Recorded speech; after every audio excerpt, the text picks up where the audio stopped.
Carlinhos vai. A cigarra e a chuva. Foi chamou a atenção. Eu ainda não havia percebido, mas num fim de tarde desses, ouvi pela primeira vez um tímido cor delas. Um pouco mais e Brasília será tomada pela sinfonia zumbido, unisonante e monotónica. São as cigarras que estão chegando. Elas vêm sempre depois dos sabiás. Há uma diferença muito grande entre os cantos desses dois personagens da nossa cidade. O sabiá tem uma musicalidade invejável, arrebata multidões. Vez por outra vemos alguém parado, entre as quadras, olhando para as árvores e se deliciando com o solo harmonioso e envolvente do sabiá. O canto da cigarra, ao contrário, não tem beleza, muito menos riqueza. Mas é um canto de esperança, sim, a chuva se aproxima. A ciência explica, tradicionalmente, nessa época do ano, a cigarra sai do solo. O macho vai para as árvores, canta e atrai a fêmea para o ritual do acasalamento. Logo depois, ele morre e as fêmeas saltam para as árvores, colocam seus ovos que viram larvas, e que depois caem no solo, penetram na terra e ficam sugando a seiva da árvore durante 3 a 4 anos, até recomeçarem seu ciclo. O homem do campo tem outra explicação. Quando a cigarra começa a cantar, é sinal que a chuvarada não demora a vir, no máximo um mês. O canto da cigarra chama a chuva. Eu particularmente, gosto das duas explicações. Uma satisfaz o meu intelecto, a outra a minha percepção humana que integra criador e criatura. O canto do acasalamento e o canto da esperança. Deus fez a cigarra para preceder a chuva e nos lembrar, um pouco mais e derramarei água sobre vocês. A chuva, na Bíblia, tem um significado de bênção de Deus para aquelas sociedades eminentemente agrícolas e pastoris. O trigo e a uva encabeçavam a agricultura de subsistência dos judeus. Por isso era importante chover na hora certa, ZC 10.1. Céu limpo e ausente de nuvens era sinal de fome e desolação. Essa realidade é tão marcante para o povo nas Escrituras que se torna uma figura de linguagem para distinguir o homem insensato do justo. Provérbios compara o homem que se gaba dos presentes que não deu avantes e nuvens que não trazem chuva, PV 25.14. Enquanto que Salmos compara a presença do homem justo que tem a sua força em Deus à ação da chuva que transforma o vale árido em manancial, SL 84.6. Os israelitas dependiam da chuva para que houvesse estabilidade e prosperidade entre o povo. E como quem manda a chuva é Deus, isso os tornava ainda mais dependentes do Senhor. Por isso é que os profetas muitas vezes veem a chuva como a visita do alto. É Deus abençoando o seu povo, Isaías 55, 10, 11, JL 2.23. O Senhor promete às suas ovelhas, seu povo rebanho, eu as abençoarei, na estação própria farei descer chuva. Haverá chuvas de bênçãos, este 34.26. Deus está dizendo ao seu povo que os visitaria com as chuvas de bênçãos, isto é, não só com a água que molha o solo seco e estorricado, mas também com sua presença que rega o coração sedento de um verdadeiro e íntimo relacionamento com o Senhor. Numa de minhas viagens missionárias à África, tive o privilégio de conhecer a Namíbia. A capital Windhoek, que significa literalmente o gancho do vento, ou onde o vento faz a curva, está plantada em pleno deserto. Na verdade, todo o país é um deserto. Os rios secos e a vegetação acinzentada transmitiam um aspecto de morte. A respiração ali era difícil e ardia os pulmões. A água para o consumo humano era, em grande parte, reciclada. Os efeitos de uma terra seca são terríveis para a vida. Namíbia me fez pensar no que significa um coração seco, numa vida sem a vida.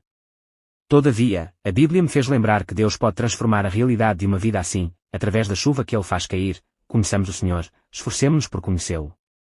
Tão certo como nasce o sol, Ele aparecerá, virá para nós como as chuvas de inverno, como as chuvas de primavera que regam a terra, os 6.3. O canto das cigarras anuncia, a chuva que Brasília tanto anseia se aproxima.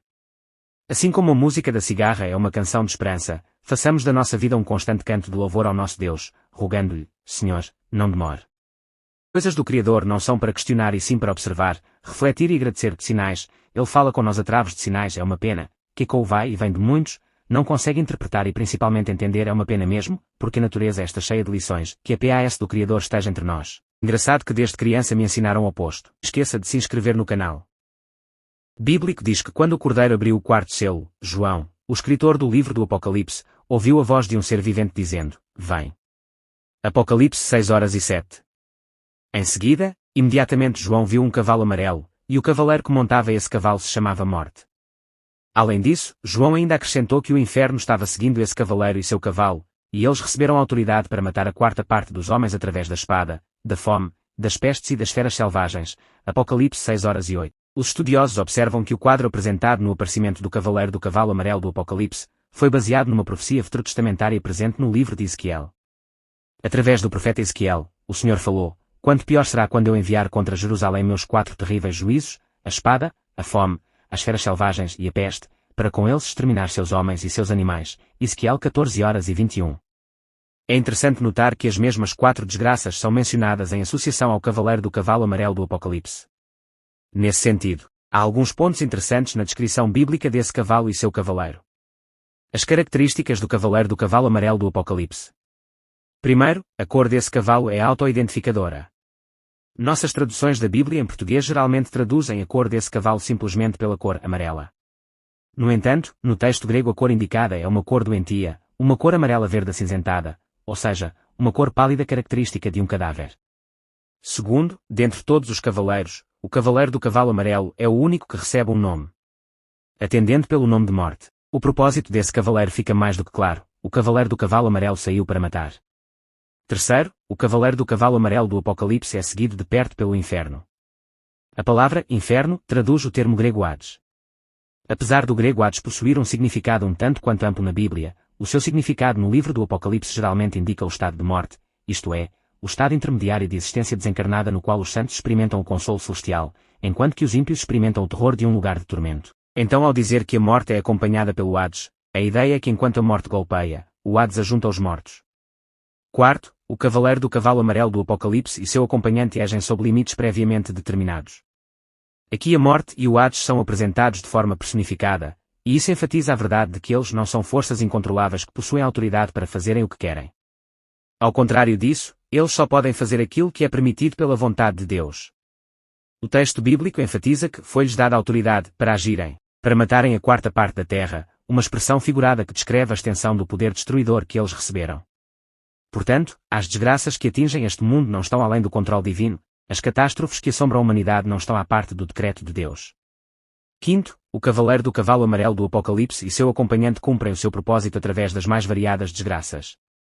Eles matam por meio da espada, da fome, da peste e das feras da terra. Receber estudos da Bíblia.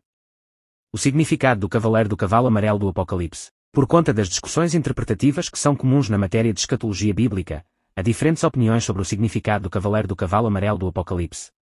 Algumas pessoas, por exemplo, fazem uma leitura futurista dessa passagem, e entendem que o cavaleiro do cavalo amarelo representa especificamente as desgraças que ocorrerão no período da Grande Tribulação. Já outras pessoas não limitam a atuação do cavaleiro do cavalo amarelo do Apocalipse apenas a eventos catastróficos futuros. Essas pessoas entendem que o aparecimento desse cavaleiro é uma figura da morte em seu aspecto mais geral e universal que, através de diferentes instrumentos, afetam os homens de todas as épocas e lugares. Em outras palavras, as desgraças que têm assolado a humanidade ao longo dos anos estão ligadas ao cavaleiro do cavalo amarelo e seu acompanhante.